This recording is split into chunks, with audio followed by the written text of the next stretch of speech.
चलिए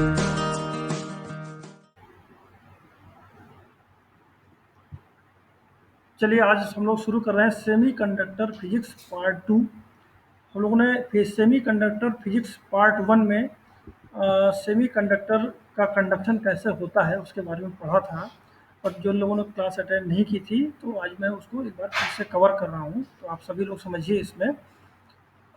देखिए, सेमीकंडक्टर एक ऐसा मटेरियल है जिसकी जो चालकता है, कंडक्शन है ना, वो कंडक्टर और इंसुलेटर के बीच में रहता है, ये आप सभी लोगों को पता है।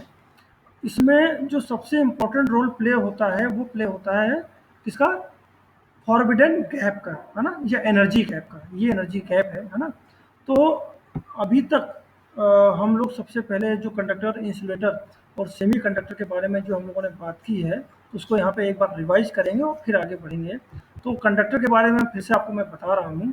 कंडक्टर में आपने देखा है, बोर एटॉमिक मॉडल में आप लोगों ने पढ़ा भी था कि बैलेंस ऑर्बिट का जो बैलेंस ऑर्बिट है उसमें जो उपस्थित इलेक्ट्रॉन होते हैं, उसमें नाभिक के द्वारा जो फोर्स लगाया जाता है, जो आकर्षण फोर्स लगता है, वो बहुत कम लगता है, जिसकी वजह से क्या होता है कि हल्की सी भी एनर्जी देने पर वो इलेक्ट्रॉन आसानी से बाहर निकल के अपनी अपर कक्षा में चला जाता है ना।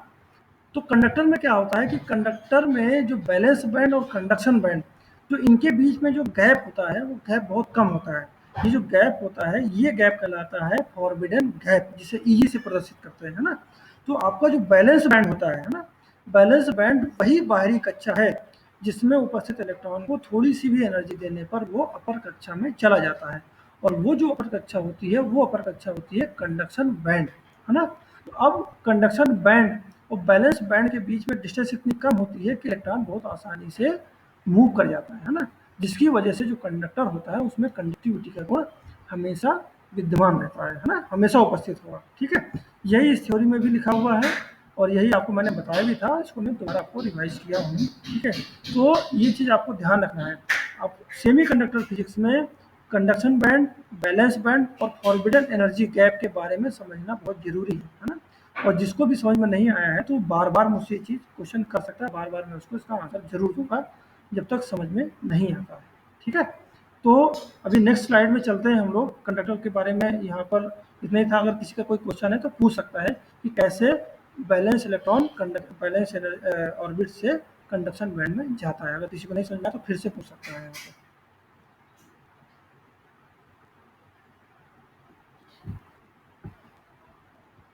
सबको आ गया है समझ में? Yes sir. चलिए ठीक है, आगे चलते हैं हम लोग। आगे है इंसुलेटर। ठीक है, देखिए ये जो फिगर है, फिगर बहुत इंपॉर्टेंट है, फिगर भी बनाना बहुत ज़रूरी है।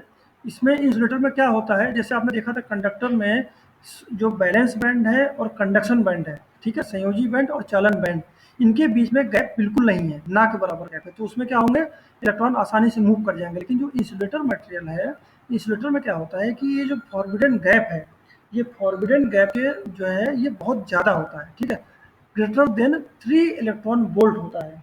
तो इतने ज़्यादा गैप की वजह से जो बैलेंस बैंड के जो इलेक्ट्रॉन हैं उनको वो एनर्जी देने पर वो आपके कंडक्शन बैंड में मूव नहीं कर पाते हैं, है ना। तो जिसकी वजह से क्या होता है कि इंसुलेटर में कंडक्शन नहीं हो पाता है।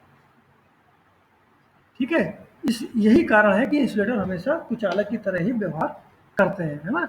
ये एनर्जी जो है Eg ग्रेटर देन 3 वोल्ट, जब भी आप फिगर बनाएंगे तो इस एनर्जी को दर्शाना बहुत जरूरी है ना। ठीक है, ये हमेशा सब लोगों को ध्यान में रखना है। तो आप ये जो केस है इंसुलेटर का, ये जो केस है, ये केस तभी एप्लीकेबल होगा जो मैंने आपको लास्ट क्लास में बताया था कि कुछ केसेस में इंसुलेटर कंडक्टर की तरह व्यवहार कर सकते हैं। तो उस केस के लिए ये फिगर एप्लीकेबल हो सकता है, होता है। ठीक है, सभी केस के लिए एप्लीकेबल नहीं होता है, क्योंकि इलेक्ट्रॉन इंसुलेटर की बाहरी कक्षा में जो फ्री इलेक्ट्रॉन्स होते हैं वो ना के बराबर होते हैं। ठीक है,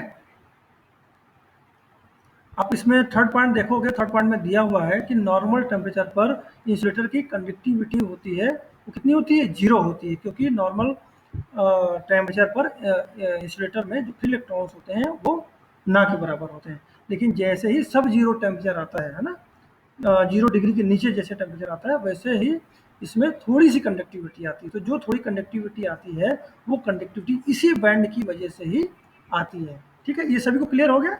इसको नहीं क्लियर हुआ पूछ सकता है दोबारा मुझसे। क्लियर है सर। ओके, कंचन आपको क्लियर है बेटा?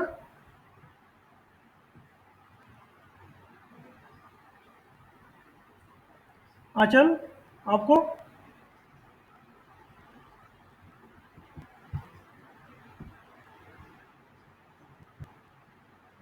आंचल कहाँ है भाई? आंचल आपको क्लियर है बेटा? ओके, विष्णु आपको?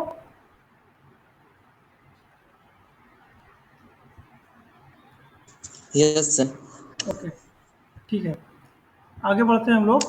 आगे हम लोग आते हैं सेमीकंडक्टर में। सेमीकंडक्टर के बारे में आप लोगों को पता है कि सेमीकंडक्टर की जो कंडक्टिविटी है वो कंडक्टर और इंसुलेटर के बीच में होती है। ठीक है, और सेमीकंडक्टर एक निश्चित अवस्था में ही कंडक्टर की तरह काम करता है, नहीं तो वो भी आपका इंसुलेटर की तरह ही रहता है। तो इस केस में क्या होता है, इस केस में जो एनर्जी गैप है, ईजी जो एनर्जी गैप है, एनर्जी गैप कंडक्टर से थोड़ा सा ज़्यादा और इंसुलेटर से थोड़ा सा कम होता है ना। आप देखेंगे इसमें Eg is less than 2 electron volt है। तो इस केस में क्या होता है, जो आपका बैलेंस बैंड के जो फ्री इलेक्ट्रॉन्स हैं वो एक एनर्जी देने पर या टेम्परेचर देने पर ही एक्साइट होंगे और इस फॉरबिडन एनर्जी गैप को पार करके कंडक्शन बैंड में जाएंगे, जिसकी वजह से क्या होगा, कंडक्शन होगा। अच्छा, एक चीज़ आप लोगों को हमेशा ध्यान रखना, वो भी आगे भी आने वाला है कि जब गुड इवनिंग। सर यस, बताइए। सर आपकी स्क्रीन नहीं दिख रही है मुझे। स्क्रीन नहीं दिख रही है, बाकी सब लोगों को दिख रही है? सर एकदम ब्लैंक से दिख रही है। फिर से कनेक्ट करो। यस सर, हमें तो दिख रही है। आप फिर से कनेक्ट कीजिए एक बार। लीव करके जाना कनेक्ट करने। हम्म। तो इसमें क्या होता है कि यस इसमें सर। इसमें क्या होता है कि इसमें जब इलेक्ट्रॉन बैलेंस बैंड से जब कंडक्शन बैंड की तरफ जाता है ना, तो पीछे उसकी जगह खाली हो जाती है। तो वो जो खाली जगह होती है उसकी जगह वहाँ पे डेवलप होता है होल, पॉजिटिव चार्ज। आपको पता है कि जब इलेक्ट्रॉन एक स्थान से दूसरे स्थान पर मूव करता है तो जहाँ पर जाता है वो होता है नेगेटिव चार्ज, और जिस स्थान को छोड़ता है वहाँ पर इलेक्ट्रॉन की कमी होती जाती है, तो क्या होता जाता है, वो पॉजिटिव होता चला जाता है। ये सभी को क्लियर है ना? अगर किसी को क्लियर नहीं होता है तो मैं फिगर से समझाऊंगा आपको। यस सर, क्लियर है। हाँ, तो वो यहाँ पर सेमीकंडक्टर के लिए ये चीज़ एप्लीकेबल होता है। अभी नेक्स्ट में आएगा। तो आपको जो जब भी एग्जाम में आएगा तो आपको सबसे पहले ये फिगर बनाना है, उसके बाद आपको इसके बारे में लिखना है थोड़ा सा, और दूसरा ये लिखना है कि जो फॉरबिडन बैंड है, ईजी जो है, ईजी की जो विड्थ है या ईजी जो है, ये लेस देन 2 इलेक्ट्रॉन होता है सेमीकंडक्टर के लिए। ठीक है, तो आप जो भी इलेक्ट्रॉन आपका यहाँ से बैलेंस बैंड से कंडक्शन बैंड में जाएगा तो उसको जो है बाकी इंसुलेटर से की अपेक्षा 2 इलेक्ट्रॉन वोल्ट कम एनर्जी की जरूरत पड़ेगी और वो वहाँ पर मूव कर जाएगा। ठीक है, जब अगर 2 इलेक्ट्रॉन वोल्ट एनर्जी उसको एक्स्ट्रा नहीं मिलेगी तो वो इंसुलेटर की तरह ही काम करेगा सेमीकंडक्टर के केस में। ठीक है, सेमीकंडक्टर के जो सबसे अच्छे उदाहरण हैं जो आपके सिलेबस में है, पहला है जर्मेनियम और दूसरा है आपका सिलिकॉन। अब जर्मेनियम में आप देखोगे कि जर्मेनियम में फ्री इलेक्ट्रॉन्स को मूव करने के लिए जो आवश्यक एनर्जी है वो कितनी चाहिए, 0.72 इलेक्ट्रॉन वोल्ट। ठीक है, और जो सिलिकॉन के लिए है वो कितनी चाहिए, 1.12 इलेक्ट्रॉन वोल्ट। ठीक है, अच्छा, नॉर्मल टेम्परेचर पर ये जो सेमीकंडक्टर है, ठीक है, अब चूंकि इनके बीच में जो फॉरबिडन गैप बहुत कम होता है तो कभी कभी नॉर्मल टेम्परेचर पर भी इनमें कंडक्टिविटी आ जाती है। ठीक है, जब हीट करेंगे तब तो आएगी ही आएगी, बट नॉर्मल टेम्परेचर पर भी माइनर कंडक्टिविटी इसमें रहती है ना। उसके बाद क्या होता है कि जैसे ही इसमें आप लोग बाहरी हीट सोर्स या हीटिंग करते हो, जैसे ही इन मटेरियल में हल्की सी हीटिंग की जाएगी या हीट सोर्स से अप्लाई किया जाएगा, तो जो बैलेंस बैंड के जो इलेक्ट्रॉन होंगे वो मूव कर जाएंगे कंडक्शन बैंड में, है ना, और इसकी वजह से इनका कंडक्शन होगा, है ना। उसके बाद नेक्स्ट पॉइंट है, नेक्स्ट पॉइंट में क्या होता है कि जब इलेक्ट्रॉन, हाँ ये देखिए इसमें आ गया है, होल के बारे में बता रहा हूँ। इसमें जब इलेक्ट्रॉन बैलेंस बैंड से कंडक्शन बैंड की तरफ जाएंगे, मूव करेंगे, ठीक है, तो क्या होगा, कंडक्शन बैंड में आपके इलेक्ट्रॉनों की संख्या बढ़ने लगेगी और बैलेंस बैंड में इलेक्ट्रॉनों की संख्या घटने लगेगी, तो जिसकी वजह से यहाँ पर पॉजिटिव चार्ज डेवलप होने लगेगा। ठीक है, अब क्या होता है कि आवेश प्रवाह के लिए या इलेक्ट्रिक फील्ड फ्लो के लिए, इलेक्ट्रिक फ्लो के लिए जिम्मेदार पार्टिकल होते हैं आपके इलेक्ट्रॉन्स। ठीक है, तो यहाँ पर इन इलेक्ट्रॉन के मूवमेंट की वजह से आपका विद्युत प्रवाह शुरू हो जाएगा। ठीक है, ये चीज़ समझ गए। अच्छा, इसमें क्या होता है कि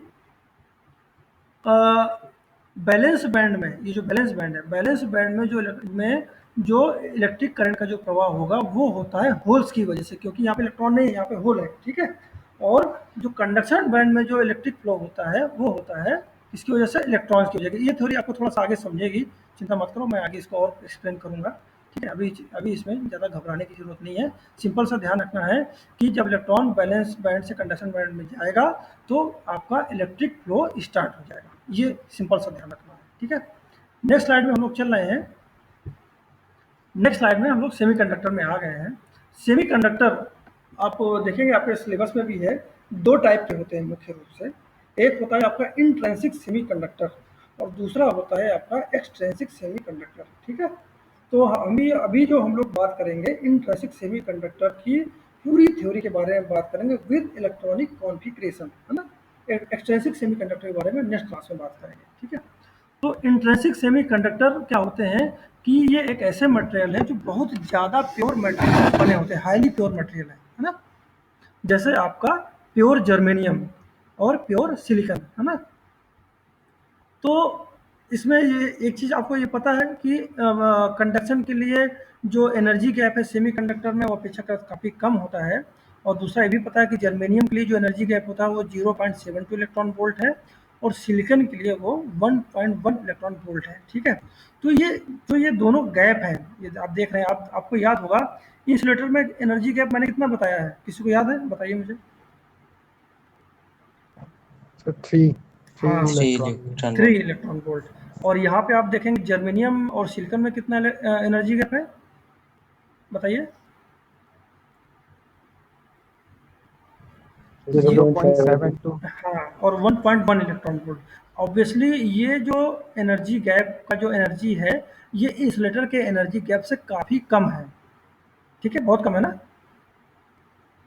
तो उस केस में क्या हो Yes, जाएगा, sir. हाँ, उस केस में क्या हो जाएगा, आपको इलेक्ट्रॉन मूव करने के लिए भी एनर्जी बहुत कम लगेगी। बहुत कम कितनी लगेगी, इतनी ही लगेगी जितनी एनर्जी गैप की एनर्जी है, उतनी ही एनर्जी इलेक्ट्रॉन को मूवमेंट करने के लिए भी चाहिए, है ना। लेकिन इंसुलेटर में क्या चाहिए, इंसुलेटर में 3 इलेक्ट्रॉन वोल्ट एनर्जी चाहिए इलेक्ट्रॉन को मूवमेंट करने के लिए, तो बहुत ज़्यादा है, उतनी तो देना पॉसिबल नहीं है, इसीलिए वो इंसुलेटर की तरह काम करते हैं। और यहाँ पे एनर्जी दी जा सकती है हीटिंग करके, तो यहाँ पे इसको कंडक्टर बनाना पॉसिबल है ना, इसीलिए सेमी कंडक्टर कहलाया। ठीक है, तो यहाँ पर क्या होगा, आपका इतनी एनर्जी देने पर 0.72 या 1.1 इलेक्ट्रॉन वोल्ट एनर्जी देने पर इलेक्ट्रॉन जो है आपका मूव कर जाएगा कंडक्शन बैंड में और कंडक्शन होगा। ठीक है, इंट्रिंसिक सेमीकंडक्टर के बारे में बात कर रहा हूँ, है ना। उसके बाद नेक्स्ट चलते हैं हम लोग। ये जो इलेक्ट्रॉन के जो मूवमेंट है, इन इलेक्ट्रॉन के मूवमेंट की वजह से क्या होगा, आपका सेम वही चीज़ आ रही है यहाँ पर दोबारा कि आपका बैलेंस बैंड में होल्स डेवलप हो जाएंगे। होल्स जो होते हैं वो पॉजिटिव चार्ज होते हैं। ये जब भी आप इंट्रिंसिक सेमीकंडक्टर के बारे में क्वेश्चन लिखेंगे तो ये सारे पॉइंट बहुत ज़रूरी है लिखना, ये कोई भी भूलेगा नहीं। ठीक है, जिसको नहीं समझेगा पूछेगा यहाँ पे, है ना, कि होल्स कैसे डेवलप हो रहे हैं और इलेक्ट्रॉन कैसे मूव कर रहे हैं, ये बहुत ज़रूरी है लिखना। ठीक है, उसके बाद नेक्स्ट पॉइंट है, फोर्थ पॉइंट, कि रूम टेम्परेचर पर, है ना, ऐसा देखा गया है कि जब इलेक्ट्रिक फील्ड अप्लाई की जाती है तो इलेक्ट्रॉन,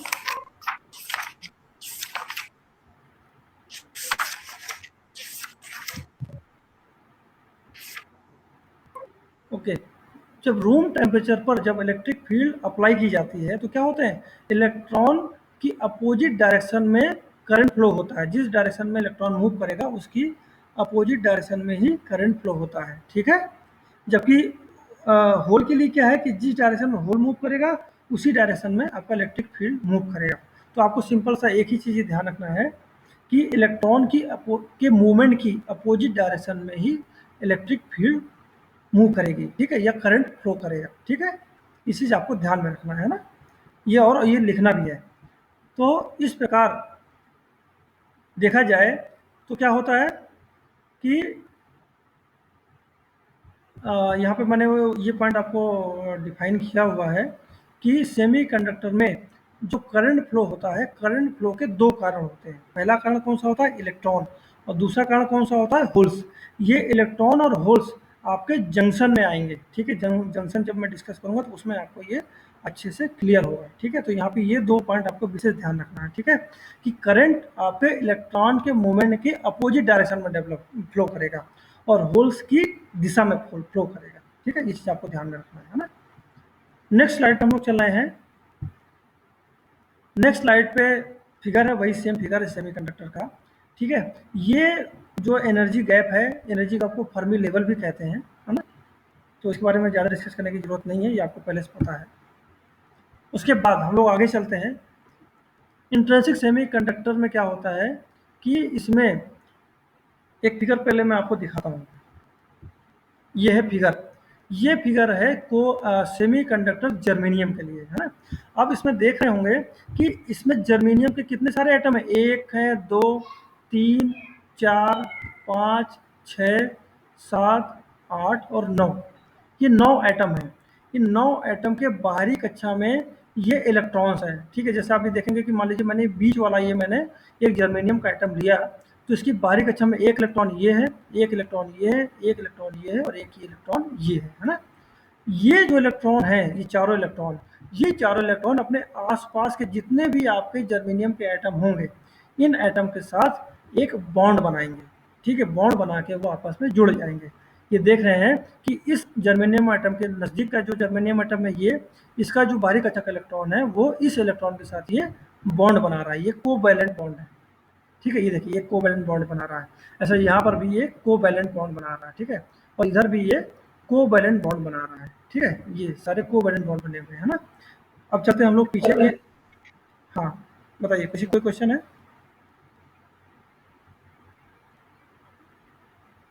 ओके, ठीक है। अब चलते हैं हम लोग पीछे। अच्छा, इसमें क्या होता है, हम लोग फर्स्ट पॉइंट से शुरू कर रहे हैं।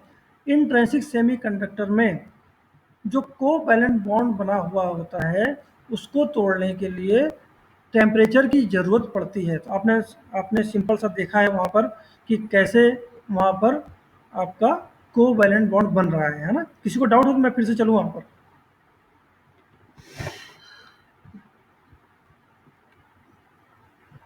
देखिए, सिंपल से एक चीज़ ध्यान Yes, में। sir. ओके, कोवैलेंट बॉन्ड के बारे में जानते हैं आप लोग, सभी लोग? कोवैलेंट बॉन्ड क्या होता है? Yes, sir. अच्छा, चलिए, जानते हो तो बहुत अच्छी बात है। कोवैलेंट बॉन्ड में इलेक्ट्रॉनों का साझा होता है ना। साझा होने से जो बॉन्ड बनता है कोवैलेंट बॉन्ड कहलाता है, ठीक है। तो वहाँ पर भी इलेक्ट्रॉनों का साझा हो रहा है। अब चूंकि एक बार बॉन्डिंग हो गई है, तो उस बॉन्डिंग को तोड़ने के लिए आपको क्या करना पड़ेगा? एक एक्सटर्नल फोर्स लगाना पड़ेगा। जैसे जिसके लिए क्या कहते हैं, टेम्परेचर का यूज किया जाता है। जैसे आप लोग कोई दो लोग हो, जैसे आप लोग, और बहुत अच्छे फ्रेंड हो, है ना। आप लोग तो फ्रेंड, जब अच्छी फ्रेंडशिप होती है तो क्या बोला जाता है कि दोनों लोगों के बीच में बॉन्डिंग बहुत अच्छी है ना। तो बॉन्डिंग को तोड़ने के लिए लोग क्या करते हैं? फोर्स लगाते हैं, है ना। तो ये फोर्स यहाँ पर भी उसी तरह का लगाना पड़ता है ना। बिना फोर्स के बॉन्डिंग टूट नहीं सकती है ना। तो उसके परिणाम स्वरूप क्या होता है कि नए इलेक्ट्रॉन और होल्स के पेयर कंटिन्यू बनना शुरू हो जाते हैं। जब जैसे जैसे आपका बॉन्ड टूटता जाएगा, जैसे ही बॉन्ड टूटेगा वैसे ही इलेक्ट्रॉन मूव करेगा और उसके जगह एक होल डेवलप हो जाएगा, तो एक पेयर बन जाएगा, है ना। तो लेकिन ये इसमें एक कंडीशन और भी है कि ये जो इलेक्ट्रॉन और होल के जो पेयर हैं, ये तुरंत बनते हैं और तुरंत नष्ट भी हो जाते हैं। कितने सेकंड में नष्ट होते हैं, किसी को पता होगा? कितने सेकंड में नष्ट हो सकते हैं? इलेक्ट्रॉन कंडक्शन बैंड 10, से वैलेंस बैंड में कितने सेकंड में वापस आता है? 10 to the power minus 8. हाँ, 10⁻⁻8 सेकंड में ये Minus 8, yes, sir. हाँ, ये 10⁻⁸ सेकंड में इलेक्ट्रॉन और होल का ये पेयर तुरंत खत्म भी हो जाएगा। ये सभी को ध्यान में रखना है, ठीक है। कंचन बेटा, आपको समझ में आ रहा है ना? 10⁻⁸ याद है ना? यस सर, याद है। हाँ, ये चीज़ ध्यान रखना है। इलेक्ट्रॉन और होल्स, ये जो उनके बीच में जो रिलेशनशिप है, ये 10⁻⁸ सेकंड तक ही रहेगा। उसके बाद ये तुरंत वो डिसअपियर भी हो जाएगा। और ये प्रोसेस कंटिन्यू चलता रहता है जब तक कि आप लोग उसमें एक्सटर्नल फोर्स लगा रहे हो। तभी सेमीकंडक्टर तभी तक कंडक्टर की तरह काम करता है जब तक उसमें एक्सटर्नल फोर्स या टेम्परेचर अप्लाई किया जाता है। और जैसे ही वो टेम्परेचर हटा दिया जाता है, वैसे ही वो नॉर्मल इंसुलेटर बन जाता है। ठीक है, काफ़ी क्लियर हुआ होगा यहाँ पर। अब उसके बाद हम लोग बात करेंगे इसके क्रिस्टल स्ट्रक्चर के बारे में, ठीक है। तो सबसे पहले आप लोगों को ध्यान में रखना है कि जर्मेनियम का जो एटॉमिक नंबर होता है वो होता है 32 और सिलिकॉन का होता है 14। अब यहाँ पे आपको ये सीखने को मिलेगा कि बाहरी कक्षा कैसे अनस्टेबल होती है ना। आप यहाँ पे देखेंगे कि एटॉमिक कॉन्फ़िगरेशन देखिए यहाँ पे आप, first orbit, second orbit, third third orbit और फोर्थ ऑर्बिट। ऑर्बिट तो सबको याद है ना, ऑर्बिट क्या थे, n बराबर 1, n बराबर 2, n बराबर 3, जो सर्किल बनाया गया था नाभिक के बाहर, सर्किल नहीं बनाया गया था, याद है ना सबको। Yes sir. हाँ, ये वही ऑर्बिट है। चाहिए चाहिए तो मैं फिर से एक बार आपको बना के दिखा रहा हूँ। इसमें एक एक मिनट,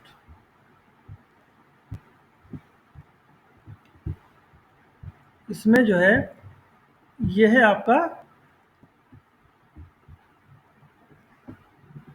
ये है आपका नाभिक, ठीक है। इस नाभिक के चारों ओर क्या हो जाएगा, ये ऑर्बिट बने हुए हैं, ठीक है, ये ऑर्बिट है, फिर ये दूसरा ऑर्बिट है।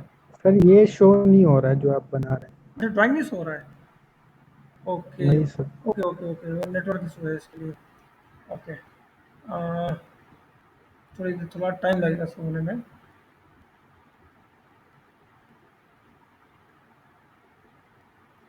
ओके, एक मिनट, अभी शो होगा ये, मैं स्क्रीन शेयर करता हूँ आप लोग के साथ।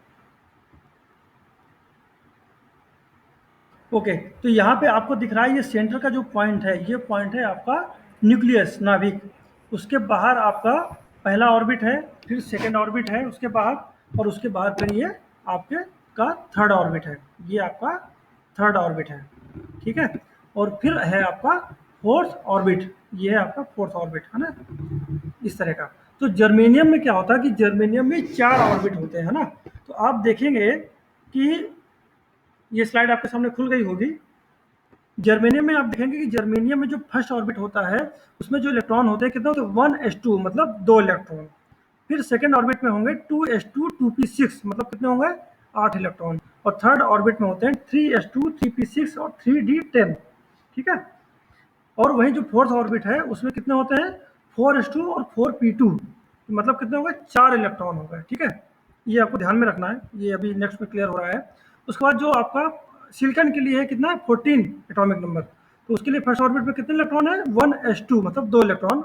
फिर उसके बाद है सेकंड ऑर्बिट 2s2 2p6, तो मतलब कितने हो गए, 8 इलेक्ट्रॉन। और थर्ड ऑर्बिट में 3s2 और 3p2। तो इस तरह ये 4 इलेक्ट्रॉन है। नेक्स्ट स्लाइड में चलते हैं, नेक्स्ट स्लाइड में आपको क्लियर होगा इसमें। नेक्स्ट स्लाइड में क्या है, इसमें आपका देखेंगे कि आपका जो फर्स्ट 3 ऑर्बिट है, ठीक है, ये फर्स्ट 3 ऑर्बिट पूरी तरह से भरे हुए हैं। आपको इलेक्ट्रॉनिक कॉन्फ़िगरेशन याद है कैसे होता है, 1s2 2s2 2p6 3s2, है ना, 3p6 ऐसे होता है ना, सबको याद है ना, इंटरमीडिएट में पढ़ा हुआ है ये, 2 8 18 28 ऐसे यस करके सर, होते याद हैं, है। है ना। तो यहाँ पर वही है। आप देखेंगे कि पहला ऑर्बिट, दूसरा ऑर्बिट और तीसरा ऑर्बिट पूरी तरह से भरा हुआ है, ठीक है। इसमें क्या है कि जो चौथा ऑर्बिट है, चौथा ऑर्बिट पूरी तरह से भरा नहीं है, ठीक है। और फोर्थ ऑर्बिट में केवल 4 इलेक्ट्रॉन है, ठीक है।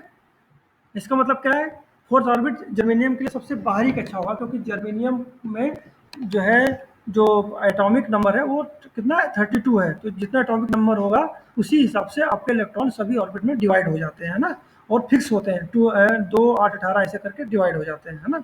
तो बाहरी कक्षा में जो इलेक्ट्रॉन होंगे वही उसका बैलेंस इलेक्ट्रॉन कहलाएंगे, ठीक है। वहीं सिलिकॉन में क्या होता है, सिलिकॉन में फर्स्ट ऑर्बिट पूरी तरह से भरा हुआ है, लेकिन जो थर्ड ऑर्बिट होता है, थर्ड ऑर्बिट क्या होता है, वो आधा भरा हुआ है ना। और सिलिकॉन के लिए जो थर्ड ऑर्बिट होता है वो बैलेंस बैंड की तरह के काम करेगा, है ना। ये जो थर्ड ऑर्बिट है इसमें जो इलेक्ट्रॉन जितने होने चाहिए उतने इलेक्ट्रॉन नहीं है सिलिकॉन के लिए, ठीक है। तो क्या होगा कि ये बैलेंस बैंड की तरह काम करेगा, और इसमें कोई एनर्जी दी जाएगी तो क्या होगा, वो इलेक्ट्रॉन मूव कर जाएंगे, ठीक है। अब होता क्या है, जर्मेनियम में क्या होता है, जर्मेनियम का एक थोड़ा सा केस स्पेशल है। जर्मेनियम में होता ये है कि इस केस में जो क्रिस्टल स्ट्रक्चर होता है जर्मेनियम का, वो एक निश्चित ऑर्डर में अरेंज तो होता है, ठीक है, लेकिन एटम जो होते हैं वो रेगुलर टेट्राहेड्रन फॉर्म में होते हैं। रेगुलर टेट्राहेड्रन फॉर्म आपको अभी शायद नहीं पता होगा, ठीक है। वो आपका जब क्रिस्टल स्ट्रक्चर पढ़ेंगे तो उसमें आपको क्लियर हो जाएगा, इसीलिए टेट्राहेड्रल में अभी मैं फोकस नहीं कर रहा हूँ, ठीक है। केवल आपको ध्यान रखना कि रेगुलर टेट्राहेड्रल फॉर्म में रहता है ना। नेक्स्ट पॉइंट पे चलते हैं हम लोग।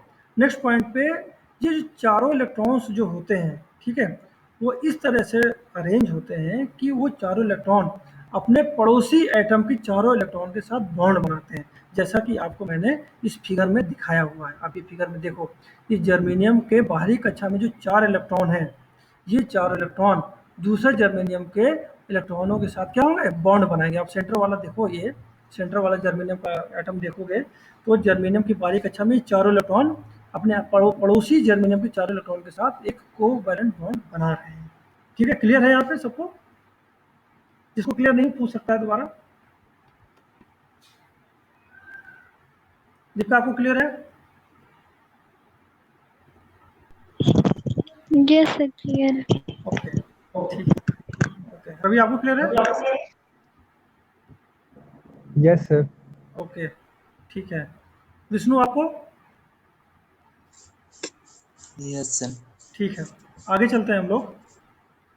ये चीज़ ध्यान रखना, ये फिगर जरूर ध्यान में रखना है। नेक्स्ट पॉइंट पे चलते हैं हम लोग। तो इसमें होता क्या है कि अब बाहरी कक्षा में क्या होगा कि चूंकि चारों इलेक्ट्रॉनों ने 4 पेयर बना दिए हैं, तो बाहरी कक्षा में 8 इलेक्ट्रॉन हो गए हैं, ठीक है। तो बाहरी कक्षा में अगर 8 इलेक्ट्रॉन हो गए तो क्या हो गया, बाहरी कक्षा पूरी तरह से भर गई। अब उसको क्या है, अब उसको कोई चिंता नहीं है ना। अब उनको उनकी जगह अपनी फिक्स हो गई, अब हिलेंगे नहीं। हिलेंगे कब, जब उन पे किसी तरह का कोई फोर्स अप्लाई किया जाएगा।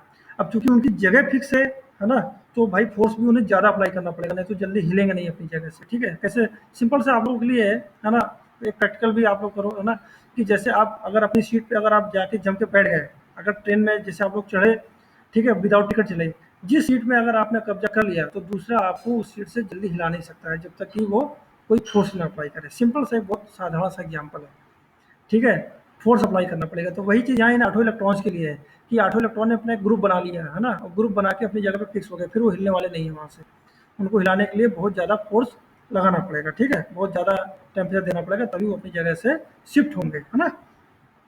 तो ये कब पॉसिबल होता है कि at the sub zero temperature electron are bonded with each atom and no electron are free for the conduction. तो सब जीरो टेम्परेचर तक ये पॉसिबिलिटी रहती है, सब जीरो टेम्परेचर तक अगर टेम्परेचर आ जाएगा तब भी वो हिलते नहीं है अपनी जगह से, अपनी जगह पे जमे रहते हैं, ठीक है। तो क्या हो जाता है कि इसकी वजह से, इस कारण की वजह से जो नॉर्मल टेम्परेचर में जर्मेनियम में जो कंडक्शन होता है वो थोड़ा सा मुश्किल होता है, क्योंकि कोवैलेंट बॉन्ड को तोड़ने के लिए आपको काफ़ी ज़्यादा एनर्जी की ज़रूरत पड़ती है। तो उसके लिए आपको क्या करना पड़ेगा, बताइए, किसी को क्या करना पड़ेगा? अगर नॉर्मल टेम्परेचर पर जर्मेनियम अगर कंडक्शन नहीं हो रहा है इलेक्ट्रॉन्स की वजह से, तो आपको क्या करना पड़ेगा जर्मेनियम को कंडक्ट करने के लिए? हीट देना पड़ेगा। टेम्परेचर इंक्रीज करना पड़ेगा। बिल्कुल बिल्कुल सही, टेम्परेचर देना पड़ेगा। आप फोर्थ पॉइंट किसी ने देखा है, ठीक है। तो उस केस में क्या होगा, कोवैलेंट बॉन्ड को तोड़ने के लिए आपको हीट करना पड़ेगा। हीटिंग की वजह से वो इलेक्ट्रॉन अपनी जगह से मूव करेंगे। ये थ्योरी बहुत इंपॉर्टेंट है, ठीक है। कंचन, अगर आपको समझ में नहीं आया तो मैं इस थ्योरी को दोबारा रिवाइज कर सकता हूँ। आ गया सर समझ में। ओके, ठीक है। किसी और को डाउट हो तो पूछ ले एक बार। से इंट्रिंसिक में जैसे हम्म, मटेरियल मतलब कि प्योर रहता है ना। हाँ, देखो एक एक शब्द होता है डोपिंग, ठीक है। हाँ डोपिंग। हाँ, डोपिंग में क्या होता है कि सेमीकंडक्टर में अशुद्धियों को मिलाया जाता है ना। अब जब जो अशुद्धियाँ एक्सट्रिंसिक में करते हैं ना। हाँ, एक्सटेंसिव में करते हैं। तो जब अशुद्धियाँ मिला दी जाती हैं तो अपेक्षाकृत कम टेम्परेचर पर उसमें कंडक्शन शुरू हो जाता है, ठीक है। लेकिन इंट्रिंसिक में क्या होता है कि इंट्रिंसिक में प्योर मटेरियल होता है। तो प्योर मटेरियल में जो इलेक्ट्रॉन होते हैं वो भी अपनी ओरिजिनल कंडीशन में रहते हैं, है ना। देखो, प्योर का सेंस क्या है कि भाई जब आप सिंपल से एक बात करते हैं एक्सटेंसिक के बारे में, कि एक्सटेंसिक कंडक्टर में क्या होता है कि जो बाहरी कक्षा के जो इलेक्ट्रॉन हैं, बाहरी कक्षा के जो इलेक्ट्रॉन हैं वो आपने अगर डोपिंग कर दी, तो डोपिंग करने से क्या होता है कि जो भी आप अशुद्धियाँ मिलाओगे, जो भी आप अशुद्धियाँ मिलाओगे, वो अशुद्धियाँ क्या हो जाएंगी, उन अशुद्धियों सर में। डोपिंग हम्म, डोपिंग करने से मटेरियल स्ट्रांग होगा कि वीक होगा। देखो, स्ट्रॉन्ग और वीक ये अलग चीज़ है। अभी सेमीकंडक्टर के बारे में बात है, पहले उसके बारे में मैं आपको बताता हूँ, फिर क्या होता है वो बताता हूँ। सेमीकंडक्टर में क्या होता है कि जब अशुद्धियाँ मिलाई जाती हैं, तो अशुद्धियों का मतलब है कि एक ऐसा आइटम बाहर से डाल दिया जाएगा जिसकी वैलेंस बैंड में इलेक्ट्रॉनिक संख्या ओरिजिनल एटम से कम भी हो सकती है और ज़्यादा भी हो सकती है, ठीक है? लेकिन सेमीकंडक्टर के केस में वो ज़्यादा होगी, और ज़्यादा होने के केस में कम टेम्परेचर में भी उसमें जो इलेक्ट्रॉन होंगे वो वैलेंस बैंड से कंडक्शन बैंड में चले जाएंगे, ठीक है? तो क्या हो जाएगी, उसकी कंडक्टिविटी बढ़ जाएगी। इसके लिए वो एक्सट्रिंसिक सेमीकंडक्टर में इस तरह की सुविधाएं मिलाई जाती हैं। लेकिन जो आपका इंट्रिंसिक सेमीकंडक्टर है उसमें तो आपका ओरिजिनल है, ठीक है? ओरिजिनल आपका मटेरियल है, जर्मेनियम है या सिलिकॉन है, जो भी है। तो उससे क्या होता है कि उसकी बाहरी कक्षा के जो इलेक्ट्रॉन हैं उनको उनके बैलेंस बैंड से कंडक्शन बैंड में शिफ्ट करने के लिए जो आवश्यक और फिक्स एनर्जी है वो आपको देनी ही पड़ेगी, उससे कम एनर्जी पे काम नहीं चलेगा। लेकिन एक्सट्रिंसिक सेमीकंडक्टर में वो एनर्जी और कम हो सकती है। ये क्लियर हुआ कि नहीं क्लियर हुआ सबको? Yes sir. हाँ, ये चीज़ क्लियर हो जाना चाहिए, ठीक है? अब रही बात वो स्ट्रांग होगा या वीक होगा, तो तो मेरा स्ट्रॉन्ग और वीक से ये मतलब है कि मतलब इलेक्ट्रॉन आसानी से बाहर हो जाएंगे कि मतलब कि थोड़ा हाँ, उसमें एनर्जी देनी हाँ, पड़ेगी। नहीं, नहीं, उसमें क्या होगा, आप सेमीकंडक्टर आप बना रहे हो, आप सेमीकंडक्टर की फैक्ट्री में काम कर रहे हो, तो आप ऐसा ही मटेरियल मिलाओगे जिससे इलेक्ट्रॉन को आसानी से बाहर निकाला जा सके। क्लियर है? Yes sir, okay. तभी तो यस आप सर। सेमीकंडक्टर बनाने का आपको फायदा होगा। आप अगर कोई ऐसा मटेरियल मिला दोगे कि इलेक्ट्रॉन बाहर निकालना ही मुश्किल हो जाए, तो सेमीकंडक्टर बनेगा ही नहीं, वो तो इंसुलेटर की कैटेगरी में चला जाएगा। ठीक है? ठीक है, अभी क्लियर हो गया? Yes sir. हाँ, ये चीज़ ध्यान रखना है ना? ठीक है? उसके बाद आते हैं हम लोग नेक्स्ट स्लाइड में। Okay, next slide